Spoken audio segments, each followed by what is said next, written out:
Hello everyone, welcome back to my channel. आज का हमारा टॉपिक है कि बच्चों को हिंदी की रीडिंग की प्रैक्टिस कब और कैसे शुरू कराएं। तो बच्चे जब क्लास LKG में होते हैं तो वो 2 अक्षर वाले शब्द और 3 अक्षर वाले शब्द बिना मात्रा वाले वो सीखते हैं। ठीक है, तो LKG के बाद जब वो UKG में आते हैं तो बच्चों को UKG से ही आप रीडिंग की प्रैक्टिस शुरू करा दें। UKG से स्कूल में भी शुरू करा दी जाती है रीडिंग की प्रैक्टिस। तो UKG में शुरू आप बिल्कुल ही करा दें, क्योंकि उनको 1 साल टाइम लग जाएगा, क्योंकि रीडिंग जो होती है उसमें ज़्यादा टाइम लगता है। जो राइटिंग होती है उसमें क्या होता है कि बच्चे राइटिंग स्कूल में करते हैं, एक बार क्लास वर्क, फिर होमवर्क करते हैं, फिर टेस्ट से पहले जो भी टॉपिक होता है वो 1-2 बार ज़रूर पढ़ते हैं। तो राइटिंग बच्चों को आ जाती है, और राइटिंग में क्या होता है ना कि वो बच्चों के माइंड में ज़्यादा ईजिली घुसता है, क्योंकि जो भी हम लिखते हैं ना वो हमारे मेमोरी में ज़्यादा इजीली फिट होता है। वो जब हम रिकॉल करते हैं तो वो हमें ज़्यादा इजीली वो याद आता है, इसीलिए राइटिंग रीडिंग के कंपैरिजन में ज़्यादा जल्दी सीखते हैं बच्चे। और राइटिंग में बच्चों को क्लास में भी पर्सनल अटेंशन की ज़रूरत नहीं होती है। टीचर पर्सनली नहीं बताती हैं, टीचर एक बार बोर्ड पे लिख देती हैं तो बच्चे लिख लेते हैं, फिर घर में भी होमवर्क कर लेते हैं। बट रीडिंग में क्या होता है कि बच्चों को पर्सनल अटेंशन की ज़रूरत होती है, जो कि क्लास में इतने सारे स्टूडेंट्स होते हैं तो टीचर्स के लिए पर्सनल अटेंशन देना हर एक बच्चे को वो पॉसिबल ही नहीं है।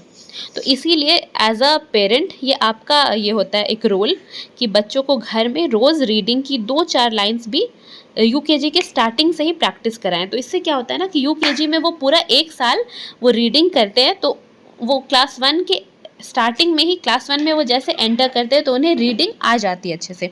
और मैं अपने पर्सनल एक्सपीरियंस से आपको बता रही हूँ, क्योंकि मैंने अपनी बड़ी बेटी माहिरा में UKG में रीडिंग में उतनी ध्यान नहीं दी, इसीलिए उसकी रीडिंग उतनी स्ट्रॉन्ग उतनी 1 में नहीं हो पाई थी, उसे ज़्यादा टाइम लग गया। उसकी राइटिंग में मैंने ज़्यादा ध्यान दी थी तो उसकी हैंड राइटिंग बहुत अच्छी हो गई, उसका रिटन पार्ट अच्छा है, बट रीडिंग में उसे ज़्यादा टाइम लगा। इसीलिए मैं चाहती हूँ कि जो गलती मैंने की वो गलती आप ना करें। तो आप बच्चों की रीडिंग में UKG में जब वो एंटर करते हैं तब से ही ध्यान दें। बोलते हैं ना कि हम अपनी गलती से सीखें तो दैट इज़ गुड, बट अगर हम दूसरों की गलती से सीख जाए दैट इज़ बेटर। तो इसीलिए आप ये गलती ना करें। जब आपके बच्चे UKG में एंटर कर जाते हैं तब से ही आप रीडिंग स्टार्ट करा दें बच्चों की। तो हमारा फर्स्ट क्वेश्चन तो आंसर हो गया कि बच्चों को रीडिंग की प्रैक्टिस कब से स्टार्ट करानी चाहिए।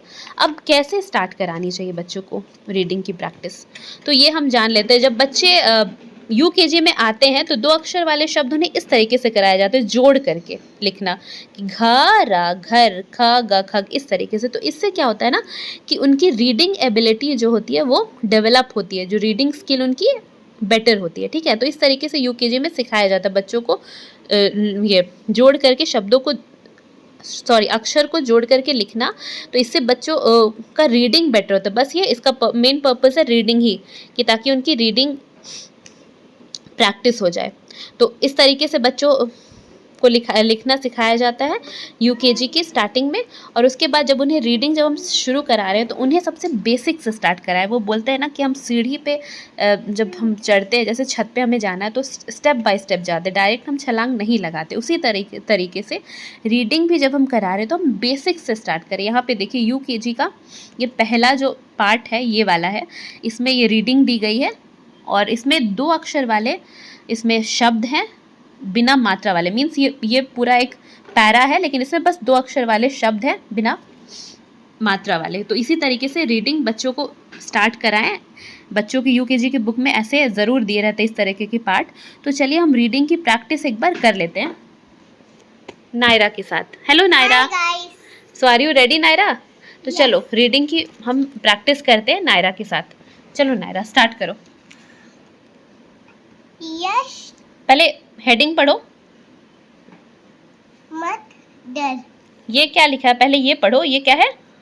डर मत। ओके, हाँ चलो आगे का पढ़ो। यश छत पर चढ़। ये वाला क्या लिखा है? ये पहले इसको भी तो पढ़ोगी। चढ़। इसके आगे चल अब कक्ष तक चल। मत लड़। हम्म डर मत, हम्म, सच कह, करेक्ट। बस पर चल। ये क्या है नायरा, ये वाला? ये पूर्ण विराम है, हाँ, ये पूर्ण विराम है, तो ये यहाँ पे क्यों लगा, इसे क्यों लगाते हैं? ताकि ये वाला सेंटेंस खत्म हो जाए। हाँ, सही कहा। ये पूर्ण विराम है, और ये पूर्ण विराम जब ये एक सेंटेंस यानी कि ये वाक्य ये कंप्लीट हो गया तो उसके बाद पूर्ण विराम लगा। सही कहा तुमने। उसके बाद लास्ट वाली लाइन पढ़ो। जग, जग है, अच्छे से पढ़ो। जल हम्म, भर हम्म, कर, जग रख। ओके, ठीक है, सही। तो अभी नायरा ने जैसे कि प्रैक्टिस ये स्टार्ट की, तो अभी नायरा ने पढ़ लिया बिना अक्षरों को तोड़े। इसने पहले स्टार्टिंग में जब पढ़ा था तो ऐसे पढ़ा था, या शा यश छा त छत। तो मैंने इसकी 2-3 बार प्रैक्टिस कराई इसी पैरा की, तब फिर जा कर के ये सही से पढ़ने लगी। तो आप भी ऐसे ही कराएं, एक पैरा को कम से कम 2-3 बार ज़रूर पढ़ाएं। पहले तोड़ करके एक बार, या शा यश ऐसे अक्षरों को तोड़ के, छा त छत। फिर बच्चे जब 1-2 बार कम से कम पढ़ लेंगे तो उसके बाद फिर वो अक्षरों को मिला करके भी, मीन्स बिना अक्षरों को तोड़े, वो पढ़ पाएंगे। तो एक पैरा को 2-3 बार ज़रूर रिपीट कराएं, एक ही पैरा को, तब फिर दूसरे पैरा पे जाएं। क्योंकि एक ही बार अगर बच्चे एक ही अक्षर पढ़ते हैं, मतलब सिमिलर वर्ड्स पढ़ते हैं, तो वो उनके माइंड में बैठता जाता है, और वो वर्ड फिर कहीं दोबारा आएगा तो उसे वो ईजिली पढ़ पाएंगे। तो इसीलिए तो स्टार्टिंग में ऐसे ही स्लोली बढ़े, बोलते हैं ना, slow and steady wins the race. तो इसीलिए वैसे ही धीरे धीरे चले, ताकि यूकेजी के स्टार्टिंग से एंड तक उन्हें 1 साल का टाइम मिल रहा है। तो 1 साल में ऐसे ही धीरे धीरे उनकी रीडिंग जो होती है, हिंदी की रीडिंग, वो फ्लुएंट हो जाएगी। So that's all for today. I hope ये वीडियो आपके लिए यूज़फुल रही हो, और आपको अगर ये वीडियो पसंद आई हो then please like the video and subscribe to our channel. Thank you. Thank you for watching.